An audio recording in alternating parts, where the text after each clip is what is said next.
le premier focus de cette séance sur la question des grands flux économiques.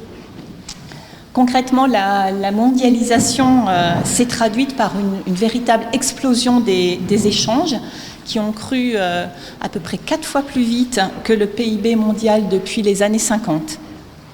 Vous savez à quel point pour l'économie de nos territoires, à la fois une bonne couverture par les infrastructures et par les acteurs de ces échanges est essentielle. C'est particulièrement vrai pour le Grand Est et pour la Lorraine, relativement enclavée et naturellement tournée vers les ports étrangers comme Anvers ou Rotterdam, par ailleurs, justement symbole de cette mondialisation. La mondialisation, se manifeste aussi dans la proximité. En Lorraine, 60% des produits sont exportés vers les pays frontaliers de la France et même un tiers de ces exportations lorraines vers les pays qui partagent directement nos frontières, donc la Belgique et l'Allemagne. Pour relier au monde, pour faire le lien entre son économie et ses fournisseurs aux clients, la Lorraine peut compter sur 2 des 9 corridors multimodaux européens, donc le corridor mer du Nord Méditerranée et le corridor Atlantique. Ces corridors ont une orientation qui permet un bon accès aux principaux marchés de la région, donc l'Allemagne, l'Italie, le Royaume-Uni, l'Espagne, et aussi aux grands ports du continent, qu'ils soient européens ou chinois. Et pourtant, l'éloignement donc, des ports maritimes n'empêche pas le Grand Est d'être la 2e région exportatrice française en valeur et la 2e région pour les investissements étrangers cette année en 2019. Donc la performance de l'outil logistique et les infrastructures sont primordiales pour notre économie lorraine. Et ce n'est pas toujours l'océan qu'il faut viser. Pour les céréaliers, par exemple, Rotterdam, c'est bien. Les minotiers, malteurs et brasseurs du Rhin, c'est mieux. L'enjeu pour le sillon lorrain, c'est donc de rester connecté aux grandes routes commerciales, donnant accès aux marchés continentaux, y compris au marché national, qui sont aussi les portes d'entrée sur le reste du monde. L'exemple, le marché belge et le port d'Anvers, l'Île-de-France et les ports de la vallée de la Seine. L'outil logistique lorrain est loin d'être anémique, avec 40 000 emplois. La part modale du fer, c'est 11%, le fluvial, c'est 6%, donc des parts quand même assez importantes. Cet outil répond aux besoins d'une région donc qui, on l'a vu, est marquée par une industrie et une agriculture exportatrices. Donc on peut penser à Soufflé, Sauvab, Brasserie de Champignol, Daimler Smart, mais est marquée aussi par la présence d'une logistique de grande distribution, attirée par la localisation de la Lorraine au cœur de l'Europe. On peut citer Chaussea, Kneveland, Amazon, par exemple. Pour autant, cet outil présente certaines faiblesses.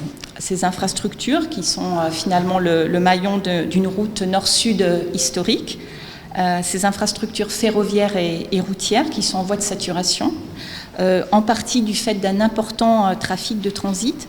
Monsieur Cuny citait tout à l'heure ce chiffre quand même incroyable de 125 trains fret par jour à Metz. Il y a aussi celui des poids lourds en transit en Lorraine, c'est 70% sur la 31 au nord de Thionville. Et puis l'outil fluvial, donc développé pour l'industrie lourde, un outil fluvial éclaté et en terminus au sud de Nancy. Les ports souffrent paradoxalement de flux déséquilibrés entre des importations faibles et des exportations importantes. On peut penser aux céréales. Et puis la logistique récente, implantée par exemple à Eurotransit ou à Fontenoy, est dynamique, mais elle reste peu planifiée, très routière, et elle repose largement sur Bétambourg et Attu, puisque, encore un chiffre, 70% des conteneurs lorrains traités à Anvers transitent par Attu. La Lorraine n'a pas vraiment pris le virage de la révolution conteneur. Dans un contexte donc mondial incertain, les grandes puissances continentales cherchent à garantir leur accès au marché mondial et aux ressources. Un exemple, la Chine et ses routes de la soie, qui se manifestent concrètement par des investissements dans les infrastructures. On peut penser au port du Pirée, ou dans des accords bilatéraux sans concertation à l'échelle de l'Union européenne. Les fameux trains de la Chine sont l'emblème de cette politique, mais il s'agit là d'une stratégie chinoise, pas européenne. À l'échelle européenne, faute de stratégie unifiée, on observe une forte concurrence des territoires pour capter le marché logistique. Un exemple, Anvers versus Rotterdam au nord de l'Europe, mais aussi la montée en puissance de grands ports au sud de l'Europe, avec parfois un appui chinois. Mais on observe aussi l'émergence d'alliances territoriales entre les ports maritimes et leur hinterland, selon des logiques d'axes. Un exemple, Aropa dans la vallée de la Seine, ou les ports du Rhin supérieur dans une vision transfrontalière. Donc aujourd'hui, la Lorraine fait partie des territoires attractifs pour l'industrie et les grands logisticiens. On l'a vu, il y a un certain nombre de risques de saturation, de concurrence. Comment la Lorraine pourrait-elle parler davantage d'une seule voix, se forger des alliances à l'échelle d'axes peut-être transfrontaliers? La création du SMO lorrain constitue un premier pas important. Et donc peut-être sur ce point des grands flux, trois enjeux en conclusion. Le premier réside dans le maintien du territoire sur les routes commerciales existantes à venir. Et la stratégie chinoise peut nous y aider. À quel prix d'ailleurs? Le second est peut-être celui du report modal et l'organisation locale pour gérer les capacités, enfin les enjeux de capacité et l'urgence climatique. Et puis le troisième est peut-être l'arrimage de la Lorraine à une alliance logistique transfrontalière défendant nos intérêts premiers, l'accès aux marchés frontaliers et aux ports intercontinentaux, la pérennisation des infrastructures et le maintien d'un outil local sous contrôle. Je vous propose le prochain zoom sur l'économie productive. Notre tissu économique est en pleine mutation. Les activités les premières concernées sont bien les activités productives. Donc, bien sûr, on entend par là l'industrie, la haute technologie, l'artisanat, la production de services matériels et de biens immatériels. Qu'est-ce que ces activités productives représentent en termes d'emploi? Aujourd'hui, donc en rouge sur le graphe, c'est 30% des emplois présents dans le sillon lorrain élargi, le cœur du sillon et les territoires associés, soit 140 000 emplois. C'était non pas 30, mais 50% de nos emplois il y a 40 ans.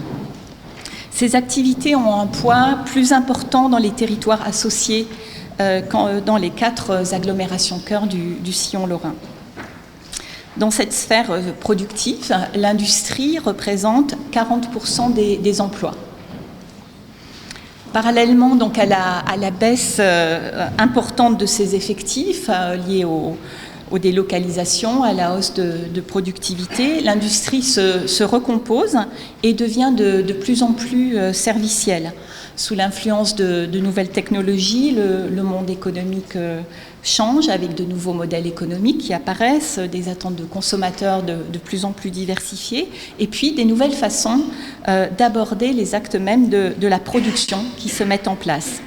Un sujet assez intéressant, c'est la question du mix industrie-service qui incarne bien ces évolutions, avec à la fois la mutation des process, d'organisation et de distribution de la production, car de plus en plus de services entrent dans les métiers traditionnellement industriels. Et c'est aussi la mutation des produits eux-mêmes, véritable combinaison de matières et d'usage. Le produit n'est plus commercialisé pour lui-même, mais pour le service qu'il rend. Ainsi en va-t-il de l'industriel qui externalise la R&D ou la logistique, ou de l'automobiliste qui troque des pneumatiques pour des kilomètres à parcourir. Notre territoire, lorrain, a de multiples atouts. Il présente un tissu industriel diversifié, composé de PME et de grandes, voire de très grandes entreprises, y compris des leaders mondiaux. C'est un territoire fortement spécialisé, notamment dans l'automobile et la mécanique, avec de nombreux équipementiers, donc en bleu foncé sur la carte. PSA Trémery Metz, Sova Babati, Michelin à Épinal-Gobet, ThyssenKrupp à Florange, Garret à Thon-les-Vosges, TRW à Bouzonville. Notre territoire est aussi spécialisé dans la métallurgie, donc en rouge sur la carte, dans la chimie, en vert sur la carte, dans la boisson aussi. En tout cas, ce sont essentiellement des industries de moyenne et basse technologie. Et pour autant, le sillon lorrain est doté d'une excellence technologique, d'une expertise scientifique et industrielle, avec notamment les formations d'excellence, on y reviendra tout à l'heure, des pôles de compétitivité que vous connaissez, Materialia pour les matériaux et procédés, Fibre pour les matériaux et bâtiments durables, Hydreos pour la filière de l'eau. Et puis, notre territoire a des instituts et laboratoires de recherche, des centres de transfert technologique. On peut citer l'Institut Jean Lamour, Metafench, ArcelorMittal Research, l'IRT MP2, la plateforme CEATech, l'Institut Lafayette, le CRT CM2DT. En tout cas, un écosystème de grande qualité dont il importe peut-être d'améliorer encore la lisibilité et de favoriser davantage les réseaux entre acteurs pour passer à la vitesse supérieure dans les synergies entre formation, recherche et entreprise. Cet avenir donc, du territoire passe par le renouveau de notre industrie. Différentes initiatives se développent. On peut citer l'industrie du futur, qu'on appelle aussi, selon le cas, Smart Factory, Industrie 4.0, Usine du futur. La région Grand Est accompagne les entreprises via le plan régional Industrie du futur, un plan qui permet d'intégrer les nouvelles technologies, les nouvelles méthodes de production, qui vise également à optimiser les ressources énergétiques et à accompagner les salariés. Et puis le plan national territoire d'industrie pour développer le tissu industriel sur 5 enjeux: attirer, recruter, simplifier, innover et installer. Un programme donc piloté par les régions, décliné localement par des binômes élus industriels. Et dans le sillon, 4 zones sont reconnues pour leur forte identité et leur savoir-faire industriel: Nord-Lorraine, Val-de-Moselle, Val-de-Lorraine, Terre de Lorraine et Vosges. Donc, pour conclure, trois types de défis peut-être à relever. Comment être encore davantage capable de répondre aux besoins en main-d'œuvre de nos entreprises avec l'acquisition de nouvelles compétences pour accompagner les mutations des entreprises telles que la numérisation, la robotisation. En même temps, il importe de ne pas oublier les savoir-faire de base qui sont toujours recherchés et qui se perdent. On peut penser aux gestes métiers dans la soudure, chaudonnerie, métallerie.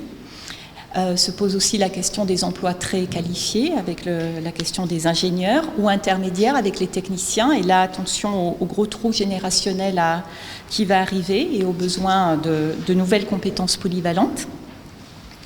Un autre défi est bien sûr celui d'intégrer les technologies de l'industrie du futur, faire évoluer nos secteurs traditionnels, se positionner sur les secteurs d'avenir. Et là, un exemple clair, les moteurs électriques chez PSA, par exemple. Et puis, 3, augmenter la présence de nos entreprises sur certains marchés étrangers.